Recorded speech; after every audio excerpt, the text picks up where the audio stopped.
Hey everyone, welcome back. Hope you're having a fantastic day so far.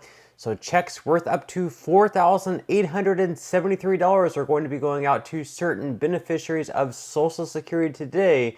We're going to be going over who is going to be receiving those payments. Plus, RFK Jr. just floated out two possible candidates to be his vice president. And inflation, unfortunately, just does not seem to be getting any better, so we'll be going over those numbers as well. But before we go ahead and dive into the main content of today's video, if you wouldn't mind helping me out real quickly by just giving this video a like, that just helps out with the good old YouTube algorithm, and also consider subscribing to my channel if you have not already.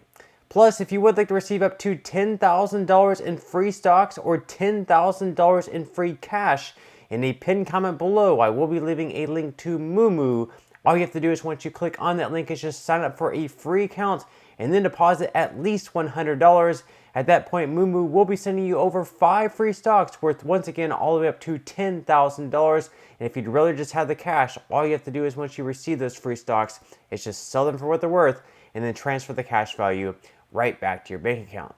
Okay, so diving right into our lead story of today's video, and that is inflation and the fact that it just does not seem to be getting any better since Joe Biden really came into office a few months in. Whenever inflation really started taking off, it's lowered a good amount from the 8.7%, 9% that it was climbing up to, but it really has not gotten back down to the 2% target number. That's what the Federal Reserve wants to see. A 2% inflation rate is considered healthy, and right now that is over 50% above that amount, stuck at 3.2% in February, as they say here that the 2% goal remains elusive. So according to NBC News, on Tuesday, the Bureau of Labor Statistics reported that the Consumer Price Index climbed 3.2% in the 12-month period ending in February, missing expectations of a slightly lower 3.1% reading and coming in higher, the 3.1% in January. On a month-over-month basis, prices climbed 0.4% in February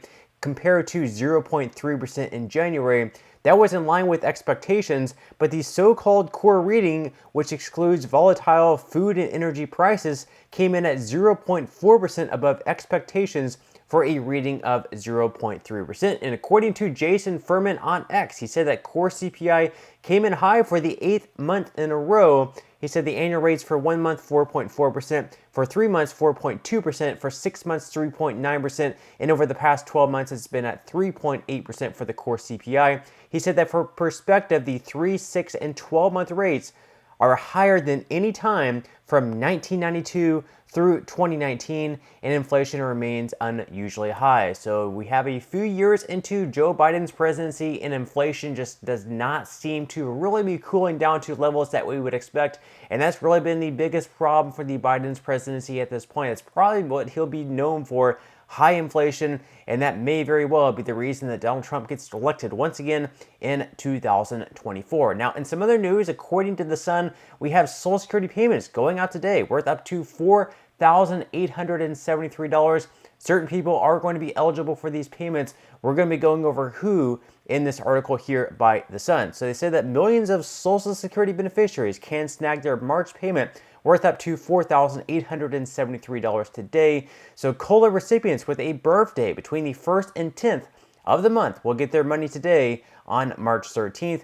Those who are born between the 11th and 20th of the month will see their checks next Wednesday on March 20th. And then finally, beneficiaries with birth dates after the 21st of the month can expect their payment on March 27th. The maximum amount for 2024 is $4,873, while the average amount paid is $1,907.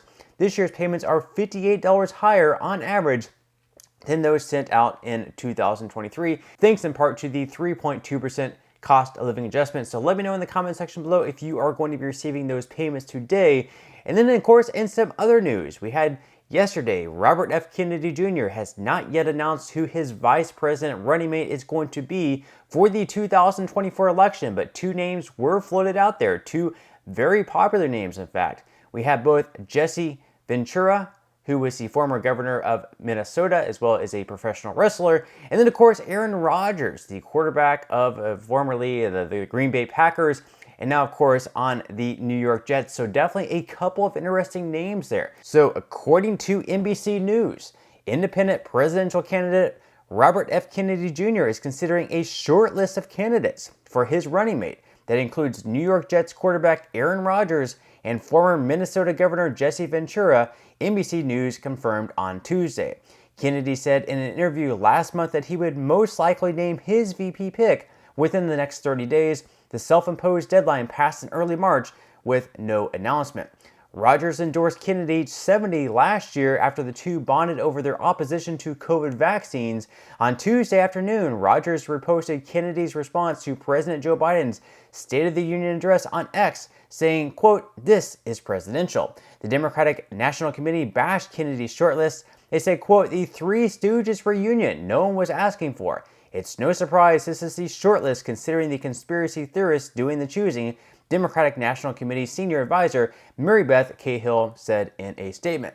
So obviously the Democratic Party not too happy about Kennedy going through with this campaign. Why are they not happy? Well, just the very fact that Kennedy does happen to be a Democrat. His whole family was Democrats. So if anyone is going to be voting for Kennedy rather than Trump or Biden, it's most likely going to be Biden voters. Sure, there are going to be some former Trump supporters who might be swinging their vote over to Kennedy, but for the most part, it's going to be former or people who would normally vote for Biden over Trump who are going to be switching their vote over to Kennedy because Kennedy is mostly on the left. He is a former Democrat after all. He's going to be running as an independent in this election or a libertarian, depending which party he chooses. But if we look at a hypothetical election here, obviously Kennedy running is going to help Trump more than he is going to help Biden. And that's why Biden does not want RFK Jr. to run. That's why the DNC does not want Kennedy to run. And that's pretty much why the DNC did not treat Kennedy all that fairly whenever he was running against Biden. He was making it so there was no way he could accumulate any delegates during the election. They made sure that the New Hampshire primary did not count. And that's why Kennedy was pretty much ticked off at that. And he decided to kind of give the middle finger to the DNC as well as Biden, and that's why he's going to be running as either an independent or a libertarian, depending which will give him the best chance to be on the most state ballots come November. But if we look at the hypothetical election here, Trump versus Biden versus Kennedy, according to Real Clear Politics here, we can see that on average, Trump leads by 4.3 points across the board. And if we look at the most recent poll taken back on February 21st through the 22nd by Harvard Harris, Trump actually leads by a pretty massive amount, 7 points. Trump with 44 points, Biden with 37, Kennedy with 18. And whether or not you're asking if Kennedy actually has a chance to pull this out, most likely not. But again, as you can see there, he's definitely going to be helping Trump more than he's going to be helping Biden. And really, all in all, Kennedy is definitely not doing all that bad. But let me know your thoughts in comments below. Upcoming the election in 2024. Who would you pick if the election was held today? Are you picking Trump? Are you picking Biden? Or are you picking RFK Jr.? Let me know your thoughts in comments below. But that's all we have for today's video. I certainly hope that you enjoyed and found value out of it. If you did, again, I would greatly appreciate if you could give this video a like. Consider subscribing to my channel if you have not already. And I will see you in the next video.